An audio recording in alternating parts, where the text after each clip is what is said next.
E aí, gente, tudo bom com vocês? Bora trabalhar um pouquinho sobre terremotos, né? Que tá dentro da competência de área 6 do Enem. Olha lá, terremotos vão ser grandes tremores de massas de terra que vão ser sentidas por pessoas que vão estar morando em regiões próximas às bordas de placas, tá? Lembra lá da aula de placas tectônicas que elas fazem alguns movimentos? Tem movimentos de convergente, divergente, transformante, placas tectônicas que ficam ali acima do manto, que é constituído por rochas derretidas. Pois é, se tu não lembra, né, dá uma revisada, tem uns vídeos a respeito aí sobre a placa tectônica, tá? E quando ela se movimenta, ela gera algumas consequências, e uma dessas consequências são os terremotos, né? E quando esses terremotos eles acontecem, nós temos as áreas de foco principal, né, que vai ser justamente ali a área onde a gente tem o choque dessas placas. E quando a placa ela se encontra aqui, que ela se choca, né, que vai acontecer o foco principal, a gente vai chamar de hipocentro. É aonde as rochas elas vão estar se encontrando. E uma vez que elas se chocaram, elas vão gerar uma onda de tremor, e esse tremor ele vai ser propagado até a superfície aqui da crosta continental, que é onde a gente vai estar, né? E se você estiver nessa região aqui superficial, na mesma direção do foco principal, nós vamos estar chamando ele de epicentro, tá? Então, regiões que estão próximas de epicentro tendem a sentir com mais intensidade os terremotos, tá? E onde é que estão esses epicentros? Em regiões próximas à borda de placas. Ah, professora, então quer dizer que o Chile tem muito terremoto porque ele está numa região de borda de placa? Sim, bora dar uma olhada aqui no mapa para a gente ver melhor essa situação? Tenta identificar o Chile. Achou? Achou. Percebe que ele está entre a placa sul-americana com a placa de Nazca? Beleza, encontramos. E tu sabe que a placa de Nazca com a placa sul-americana vai ser uma região de encontro de placa. E toda vez que essas placas se encontrarem, a gente vai ter ali a formação do hipocentro. E vão existir pessoas que vão estar habitando aonde? Ali no epicentro, como foi o caso que aconteceu em 1960, onde a gente teve o maior terremoto registrado já pelo homem, que chegou a atingir na escala Richter 9,5, levando à morte de 2.000 pessoas e o ferimento de mais de 2 milhões de pessoas, né? Então, olha só essa propagação gigantesca que aconteceu no Chile, tá? Justamente porque ele é uma região de borda de placa, então os terremotos são muito frequentes. E quanto mais tu sai da borda, que tu vai em direção ao meio da placa, menor vai ser a frequência de tu sentir o efeito desse terremoto. Ah, professora, então quer dizer que não existe terremoto no Brasil? Porque eu tô vendo aqui que a gente está bem no meio da placa sul-americana. O que vocês acham? Sim, temos terremotos, mas o epicentro é longe da gente, né? O epicentro ele vai estar mais lá para a direção do Chile, e quando esse terremoto acontece lá no Chile, ele vai se propagar e vai chegar aqui no Brasil, mas quando ele chegar aqui no Brasil, ele já vai ter perdido a maior parte de sua energia, e aí quando ele chega aqui, a gente não vai conseguir sentir ele na sua verdadeira forma, tá?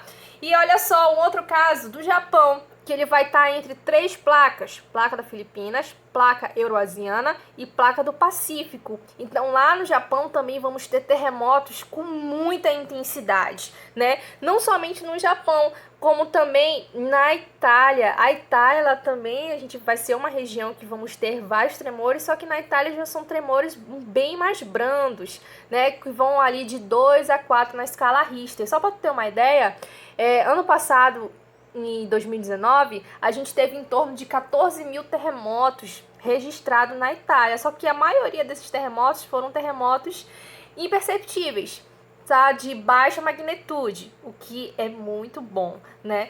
E agora tu já pensou quando um terremoto ele acontece embaixo do oceano? Sim, justamente isso mesmo que você está pensando, vai gerar os tsunamis, tá? Que é a mesma coisa que maremoto, que vai significar aí grandes ondas. Sendo que tsunamis não vai ser somente provocado por terremotos, né? Ele também pode ser provocado por deslizamento de terra, por meteoros, tá? Que podem estar impulsionando essa água em direção aos litorais. Mas aí imagina o seguinte, olha aqui essa imagem, né? Abaixo do oceano, ali que tiver uma região de hipocentro, esse tremor ele vai ser propagado e vai empurrar essa onda para a superfície, tá? E essa onda ela vai se propagar cada vez mais até chegar às regiões litorâneas. Pensa o seguinte, tu tem uma bacia, né? E nessa bacia, tu vai segurar ela e tu vai dar um tapa embaixo da bacia. O que vai acontecer com a água aqui na superfície? Ela vai mexer, né? Ela vai ficar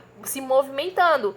Isso também vai acontecer com o oceano. É como se alguém fosse lá embaixo do oceano, desse um tapa, aí aquela água ela vai ser impulsionada para a superfície, tá? Só que aí não vai ter ninguém dando um tapa no oceano. No caso aqui a gente vai ter aí o choque de placas, tá? E uma vez que aconteceu esse tremor, essas ondas, elas tendem a chegar no litoral. Mas o grande problema é que nem sempre a gente sente esse tremor, né? Porque a região do epicentro, ela pode estar muito lá dentro do oceano e aí a gente não consegue perceber o terremoto. E aí que tá o grande perigo, porque se tu não percebe o terremoto, depois tu só vai ver o tsunami quando ele já chegou na tua casa, né? Então, quando tu sente terremoto, aí tu já fica ali na expectativa de que pode vir depois o tsunami como consequência, porque o tsunami ele vai chegar bem depois do terremoto, tá? E quando a gente não sente o terremoto,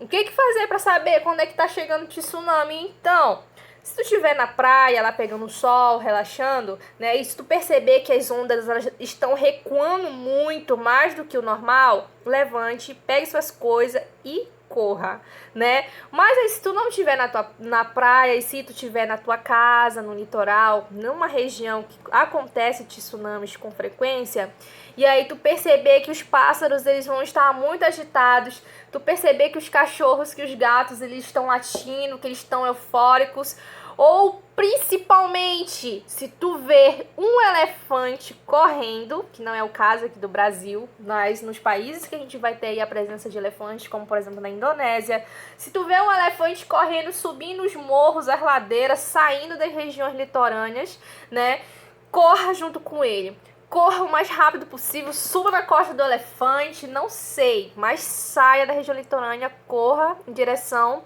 a dentro do continente, porque sempre que tu vê um elefante correndo, desesperado, significa que o tsunami está se aproximando, né? Então fica a dica aí, se um dia você for fazer uma viagem e aí tu chegar num país que tu sabe que tem vários casos de terremotos e de tsunami e tu vê um elefante correndo, suba nas costas do elefante e corra junto com ele, né? Não fique para trás, porque senão você vai ter grandes chances de se encontrar com o maremoto e tá pondo aí em risco a sua vida, tá? E pra gente finalizar, gente, eu trouxe aqui a tabelinha que vem representar sobre a escala Richter, tá? Que ela foi aí formulada no século XX pelo Charles Richter, tá? E o Charles Richter, ele trouxe a escala Richter para medir a intensidade dos terremotos, até para saber se foi 2, se foi 4 na escala, se foi 8. E já quem vem aí medir o grau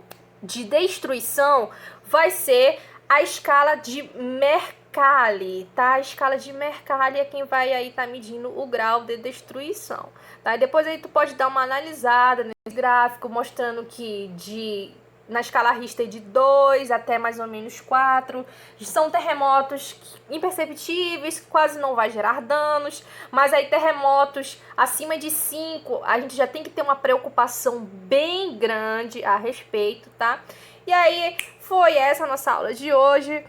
Analisa com carinho esse quadro, né? Qualquer coisa, volta, revisa novamente o vídeo, manda mensagem pra gente tirar algumas dúvidas que ficaram ou não. Bora interagir um pouquinho aí, porque terremotos é um tema muito bacana de a gente conversar.